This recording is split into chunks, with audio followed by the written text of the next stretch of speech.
പ്രിയപ്പെട്ടവരെ, എൻ്റെ പേര് സിബിച്ചൻ ഇരിട്ടി. സംഗീത സംവിധായകനും ഗായകനുമാണ്. നമുക്ക് അനേകം ഭാവസാന്ദ്രമായ ഗാനങ്ങൾ സമ്മാനിച്ച തിരുനാമകീർത്തനം പോലെ എത്രയോ ഗാനങ്ങൾ ഭക്തിസാന്ദ്രമായ വളരെ ലളിതമായ പദങ്ങളിലൂടെ വലിയ ആശയങ്ങൾ നമുക്ക് സമ്മാനിച്ച പനച്ചിക്കരച്ചൻ നമ്മളിൽ നിന്നും വേർപിരിഞ്ഞ ദിനമാണ്. എനിക്ക് ഒരു വലിയ ഓർമ്മയുണ്ട് അച്ഛനെപ്പറ്റി. അതെൻ്റെ ജീവിതത്തിലെ ഏറ്റവും വലിയ ഭാഗ്യമായിട്ട് ഞാൻ കാണുന്നു. അത് ഷാലോം ടി വിയുടെ തീം സോങ്, അത് പനച്ചിക്കരച്ചനാണ് എഴുതിയത്. അത് സംഗീത സംവിധാനം ചെയ്യാനുള്ള ഭാഗ്യം ദൈവം തമ്പുരാൻ എനിക്കാണ് തന്നത്.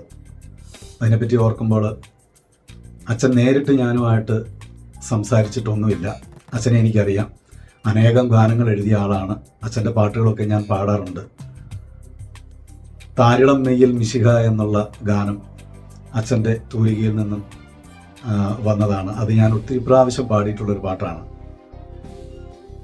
അപ്പം ഇങ്ങനെ ഒരാൾ എഴുതിയ ഗാനം ഞാൻ കമ്പോസ് ചെയ്യാനായിട്ട് എനിക്ക് കിട്ടുക എന്ന് പറയുന്നത് ഒരു വലിയ ഭാഗ്യമായിട്ട് ഞാൻ അന്ന് കണ്ടു. ഷാലോമിൻ്റെ അന്നത്തെ സാൻഡോ കാവിൽപ്പുരയിടമാണ് എനിക്ക് ആ കവിത എനിക്ക് തരുന്നത്. എന്നോട് പറഞ്ഞു, ഇത് വേറെ 2 പേർക്കും കൂടെ കൊടുത്തിട്ടുണ്ട്, അതുകൊണ്ട് സിബിച്ചനൊന്ന് ട്രൈ ചെയ്ത് നോക്ക്. അപ്പോൾ എന്നോട് പറഞ്ഞു, അതിനകത്ത് എന്തെങ്കിലും വരികൾക്ക് എന്തെങ്കിലും ഒരു കറക്റ്റ് ചെയ്യണമെന്നുണ്ടെങ്കിൽ പീറ്റർ സാറ് ഇവിടെയുണ്ട്, അപ്പം സാറിനോട് പറഞ്ഞു കഴിഞ്ഞാൽ അതൊന്ന് കറക്റ്റ് ചെയ്ത് കിട്ടും. അപ്പം ഞാനൊന്ന് ഓടിച്ച് വായിച്ച് നോക്കിയപ്പം ഞാൻ പറഞ്ഞു, ഇതിനകത്ത് വേറെ കറക്ഷനൊന്നും വേണ്ട, അച്ഛൻ അതുപോലെയാണ് എഴുതി തന്നിരിക്കുന്നത്. ഞാൻ ഈ കവിതയുമായിട്ട് പോരുമ്പോൾ എൻ്റെ മനസ്സിലുണ്ടായിരുന്നത് എത്രയോ നല്ല ഗാനങ്ങൾ എഴുതിയ ഒരു ആളുടെ കവിതയാണ്. അതുമാത്രമല്ല, ഇത് വേറെ 2 പേരും കൂടെ കമ്പോസ് ചെയ്യുന്നുണ്ടെന്ന് അറിഞ്ഞപ്പോൾ എനിക്കതൊരു വലിയൊരു ബാലികേറ മലയായിട്ടാണ് എനിക്ക് തോന്നിയത്. ഒരു വലിയ ഒരു ആത്മസംഘർഷത്തോടെയാണ് ഞാൻ ഈ കവിതയുമായിട്ട് വീട്ടിലെത്തുന്നത്. ഞാൻ എൻ്റെ കീബോർഡിൽ വായിച്ചു നോക്കി. അന്ന് ടേപ്പ് റെക്കോർഡറിലാണ് ഇത് നമ്മൾ പാടുന്നത്, റെക്കോർഡ് ചെയ്യുന്നത്. അപ്പം ഞാൻ അന്ന് സാധാരണ ഒരു പാട്ടുകൾ ചെയ്യുന്നതിനേക്കാൾ കൂടുതൽ ഒരുങ്ങി അന്നൊരു വിശുദ്ധ കുർബാനയിൽ പോയി പങ്കെടുത്തു. തിരിച്ചു വന്ന് ഞാൻ ഹാർമോണിയത്തിൻ്റെ മുന്നിലിരുന്നു, ട്യൂൺ ചെയ്യാൻ നോക്കി. പല രീതികളിൽ ഇതിങ്ങനെ പാടി നോക്കുന്നുണ്ട്. എൻ്റെ ഭാര്യ അടുക്കളയിൽ നിന്നും ഇത് കേൾക്കുന്നുണ്ട്. അപ്പം ഞാൻ ട്യൂൺ ചെയ്യുന്ന പാട്ടുകൾക്കൊക്കെ ആദ്യത്തെ ഒരു ശ്രോതാവ് എന്നുള്ള രീതിയിൽ കൊള്ളാമോ കൊള്ളത്തില്ലയോ എന്നൊക്കെ പുള്ളിക്കാരത്തി അഭിപ്രായം പറയാറുണ്ട്. അപ്പം ഞാൻ ഇത് ട്യൂൺ ചെയ്യുമ്പം എന്നോട് അടുക്കളയിൽ നിന്ന് ഒരു ശബ്ദം കേൾക്കാം, ഇതത്ര ഒരു തീം സോങ്ങിൻ്റെ ഒരു ഭാവമില്ലല്ലോ സ്വിച്ചായ എന്ന് എന്നോട് അവൾ വിളിച്ചു പറഞ്ഞു. അപ്പം ഞാൻ കീബോർഡൊക്കെ മടക്കി വെച്ചിട്ട് ഞാൻ പുറത്തൊരു ഊഞ്ഞാലുണ്ട്, ആ ഊഞ്ഞാലിൽ പോയി ഇരുന്ന് ഞാനിങ്ങനെ ഇതിനകത്തെ വരികളിൽ എനിക്ക് ഏറ്റവും സ്പർശിച്ചത് മാടപ്പിറാവായി പറക്കണം എന്നുള്ള ആ ഒരു വരിയാണ്. അപ്പോൾ ഷാലോമിൻ്റെ എംബ്ലത്തിനകത്തും അതിൻ്റെ ലോഗോയും ഒക്കെ ഒരു മാടപ്പിറാവാണുള്ളത്. അപ്പം അത് വെച്ച് അച്ഛൻ എത്ര മനോഹരമായിട്ട് അതിനെ കവിതയാക്കി വെച്ചിരിക്കുന്നു എന്ന് എനിക്ക് അന്നേരം തോന്നി. ഞാൻ ഈ 2 വരി ഇങ്ങനെ മനസ്സിൽ ഇങ്ങനെ ഇട്ട് മൂളുന്നുണ്ട്. മാടപ്പിറാവായി പറക്കണം. അപ്പോൾ പറക്കണമെങ്കിൽ ഇങ്ങനെ വാനത്തേക്ക് ഉയർന്നു പറക്കണമല്ലോ. അപ്പം അങ്ങനെ ഒരു ഭാവം എൻ്റെ മനസ്സിൽ വന്നു. ഞാൻ ഊഞ്ഞാലെ കിടന്നുകൊണ്ട് തന്നെ ഞാൻ മാടപ്പിറാവായി പറക്കണം, മാടപ്പിറാവായി പറക്കണം ഇങ്ങനെ പാടാൻ തുടങ്ങി.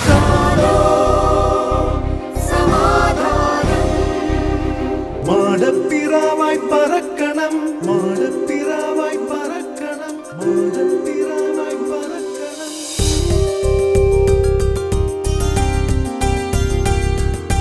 ഹരിത കേരളം മഹിത ഭാരതം ആദിയുഗത്തിൽ ഏറ്റുവാങ്ങിയ വചന പൈതൃകം വിതച്ചിറക്കണം, നനച്ചെടുക്കണം, അതിരണിഞ്ഞു പാകമാകണം, കൊയ്തു കൊയ്തു കൊയ്തു കൊയ്തു വിളവെടുക്കണം.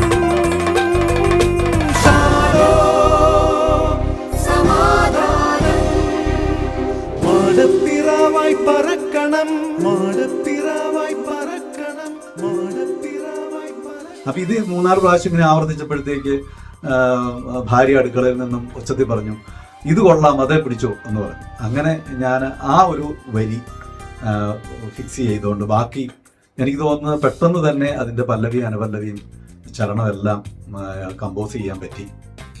അങ്ങനെ ഞാൻ ആ ട്യൂണ് ബെന്നി ജോൺസൺ എന്ന് പറഞ്ഞ നമ്മുടെ വലിയ പ്രശസ്തനായ സംഗീതജ്ഞൻ, അതുപോലെ പ്രോഗ്രാമിംഗ് ഒക്കെ ചെയ്യുന്ന ആളാണ്. അപ്പോൾ എൻ്റെ പല പാട്ടുകളും അദ്ദേഹമാണ് ഓർക്കസ്ട്രേഷനൊക്കെ ചെയ്തിരിക്കുന്നത്. അപ്പം ഞാൻ അദ്ദേഹത്തിൻ്റെ കൂടെ ഇരുന്ന് ഞാൻ ട്രാക്ക് പാടി ആ പാട്ടൊന്ന് റെഡിയാക്കി. അതിനുശേഷം ഷാലോമിൽ സാൻഡോയുടെ അടുത്ത് കൊണ്ട് കൊടുത്തു. അപ്പോൾ അവിടെയുള്ള പീറ്റർ സാറും ബെന്നി സാറും ഒക്കെ അവരെല്ലാവരും ഇരുന്ന്, അപ്പം ഇത് തന്നെ ഇവർ സെലക്ട് ചെയ്യുമോ എന്നൊന്നും എനിക്കറിയത്തില്ല. കാരണം വേറെ 2 സംഗീത സംവിധായകർ കൊടുത്തിട്ടുണ്ടെന്ന് പറഞ്ഞു. അപ്പം ഇത് മോശമായി പോകരുതേ എന്നുള്ളൊരു പ്രാർത്ഥന മാത്രമേ എനിക്കുണ്ടായിരുന്നുള്ളൂ. അച്ഛനൊക്കെ കേൾക്കുമ്പം അച്ഛൻ ഇതെന്ത് മ്യൂസിക്കാണെന്ന് ചിന്തിക്കരുതല്ലോ. അപ്പം അങ്ങനെ വലിയൊരു ഭാരത്തോടെയാണ് ഞാൻ ഈ പാട്ട് കൊണ്ട് കേൾപ്പിക്കുന്നത്. അപ്പോൾ കേട്ടു. ഒരു 3-4 ദിവസം കഴിഞ്ഞിട്ടാണ് എന്നോട് പറഞ്ഞത് ഈ പാട്ട് സെലക്ട് ചെയ്തു എന്നുള്ളത്. അത് എനിക്ക് ശരിക്കും പറഞ്ഞു കഴിഞ്ഞാൽ വലിയൊരു അവാർഡ് കിട്ടുന്നതിനേക്കാൾ വലിയൊരു അംഗീകാരമായിട്ട് എനിക്ക് തോന്നി. അതിനുശേഷം ഞാൻ അച്ഛനെ കാണുന്നത്, അച്ഛൻ ഷാലോമിൽ എപ്പോഴോ ഒരു 1 ഡേ ധ്യാനത്തിനോ മറ്റോ വന്നപ്പം ഞാൻ നേരിട്ട് പരിചയപ്പെട്ടു. അന്നേരമാണ് അച്ഛൻ എന്നെ കാണുന്നത്. അപ്പം അച്ഛൻ്റെ പാട്ട് സംഗീതം ചെയ്തത് ഞാനാണെന്ന് അച്ഛൻ അറിയുന്നത് അപ്പോഴാണ്. അച്ഛൻ അറിഞ്ഞു കാണും, പക്ഷേ നേരിട്ട് കാണുന്നത് അങ്ങനെയാണ്. അച്ഛൻ എന്നോട് പറഞ്ഞു, വളരെ നന്നായിരിക്കുന്നു കേട്ടോ, മാടപ്പിറാവായി പറക്കണം എന്നുള്ള ആ ഈരടി, ആ ഒരു കോറസ് പോർഷൻ, അത് വളരെ മനോഹരമായി, അത് ഞാൻ വിചാരിച്ചതിനേക്കാൾ മനോഹരമായിട്ട് അത് വന്നു. അപ്പോൾ അത് എനിക്ക് ഒത്തിരി വലിയൊരു അംഗീകാരമായിട്ട് എനിക്ക് തോന്നുന്നു. ഇപ്പോൾ അച്ഛനെ അനുസ്മരിക്കുമ്പോൾ അച്ഛൻ്റെ കുറേ ഗാനങ്ങളുടെ, അനേകം ഗാനങ്ങളുടെ ഇടയിൽ എനിക്ക് തോന്നുന്നു ഏറ്റവും കൂടുതൽ ആൾക്കാർ കേൾക്കുന്ന ഒരു പാട്ട് അച്ഛൻ്റെ ഈ ഗാനമായിരിക്കാം, മാടപ്പിറാവായി പറക്കണം. അപ്പം അച്ഛൻ്റെ ആത്മാവ് മാടപ്പിറാവ് പോലെ പറന്ന് ഈശോയുടെ സന്നിധിയിൽ ഉണ്ട്. ശരിക്കും പാട്ടുകാർക്ക് വേണ്ടി അച്ഛൻ പ്രാർത്ഥിക്കും. എപ്പോഴും പാട്ടുകാരുടെ ഒരു മധ്യസ്ഥനായിട്ട് അച്ഛൻ ഉണ്ടാകുമെന്നാണ് എൻ്റെ ഒരു വിശ്വാസം. അപ്പം എൻ്റെ മനസ്സിൽ ഒത്തിരി വിഷമത്തോടെയും സങ്കടത്തോടെയും അച്ഛൻ്റെ ആ ഒരു വിയോഗം ഞാൻ ഇന്നലെ കേട്ടത്. ഞാൻ കേട്ട പാടെ എൻ്റെ മനസ്സിൽ ഓർത്തത് ആ പാട്ടാണ്. ഞാൻ ഇന്നലെ സ്റ്റുഡിയോയിൽ തന്നെ ഞാൻ ആ പാട്ട് ഒന്നും കൂടെ പ്ലേ ചെയ്ത് കേൾക്കുകയുണ്ടായി. ഞാൻ ഓർത്തു, ശരിക്കും പറഞ്ഞാൽ എൻ്റെ ഹൃദയത്തിൽ വലിയ ഒരു നൊമ്പരം ഉണ്ടായി. കാരണം അച്ഛൻ്റെ കൂടെ ഒരുമിച്ച് ഈ ഒരു പാട്ടിന് ഒരുമിച്ചൊന്നും ഇരിക്കാൻ പറ്റിയില്ലല്ലോ എന്നുള്ളൊരു ചെറിയൊരു സങ്കടം കൂടെയും എൻ്റെ മനസ്സിലുണ്ട്. വേറൊരു പാട്ട് പോലും അച്ഛൻ്റെ കൂടെ ചെയ്യാനും പറ്റിയില്ല. പക്ഷേ ഞാൻ മരിക്കുന്നത് വരെയും ഞങ്ങളുടെയൊക്കെ കാലം കഴിഞ്ഞാലും ഈ മീഡിയ ഉള്ളിടത്തോളം കാലം ഈ ഗാനം എല്ലാവരുടെയും ഹൃദയത്തിലും കാതുകളിലും ഉണ്ടാകും എന്നുള്ളത് വലിയൊരു ഭാഗ്യമാണ്. പുറപ്പുറങ്ങളിൽ പ്രഘോഷിക്കുവിൻ നിങ്ങൾ ചെവിയിലേറ്റുവാങ്ങിയ രഹസ്യദൂതുകൾ. ഇരുളകറ്റണം, മിഴിതുടയ്ക്കണം, ദൈവനീതി നടനമാടണം. പെയ്തു പെയ്തു പെയ്തു പെയ്തു കൃപയിറങ്ങണം.